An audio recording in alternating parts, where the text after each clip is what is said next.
Uttara sector 18 নম্বরে চলে গিয়েছিলাম আমার ভাইয়ার সাথে বিকেলটা উপভোগ করতে। এই ভিডিওটি গত 3 মাস আগে, যখন বাংলাদেশে ছাত্র আন্দোলন চলছিল এবং তখন কারফিউ চলতেছিল। এই কারফিউর মধ্যে আমরা বিকেলবেলা চলে আসলাম দিয়াবাড়িতে।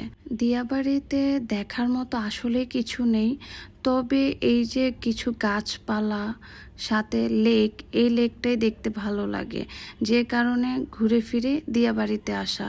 আর আমরা যে সেক্টরগুলোতে থাকি সেখানে যদিও পার্ক মাঠ থাকুক না কেন, দিয়াবাড়িতে আসলেই আসলে অন্যরকম ভালো লাগা কাজ করে। আর এই যে দেখেন আমি বাচ্চাদের মতো কি করতেছিলাম, আসলে আমার বাচ্চামি করতেই ভালো লাগে। এখানে কে কি মনে করলো সেটা আমি কখনো চিন্তা করি না, আমি সব সময় চেষ্টা করি নিজেকে হাসি খুশি রাখার জন্য। এই জায়গাতে আমি যখন বসি তখন একটা গান খুব মনে পড়তেছিল শাবনূরের। কি ধারণা করতে পারেন যে কোন গানটা আমার মনে মনে আসতেছিল?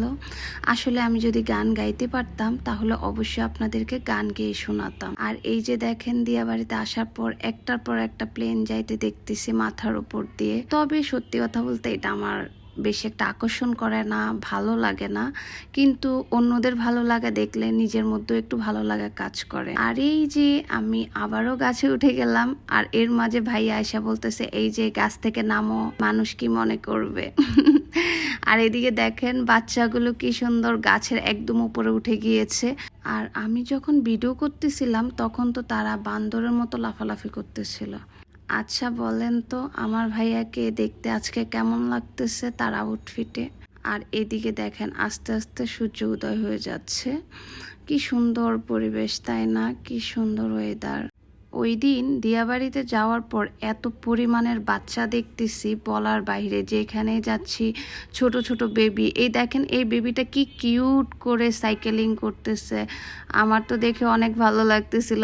আরেকটা বেবি দেখেন কিভাবে যাচ্ছে ওর মাম্মার সাথে। আচ্ছা, আপনারা যারা যারা আমার ভিডিওটি দেখতেছেন, কে কোথা থেকে দেখতেছেন কমেন্ট করে জানাবেন।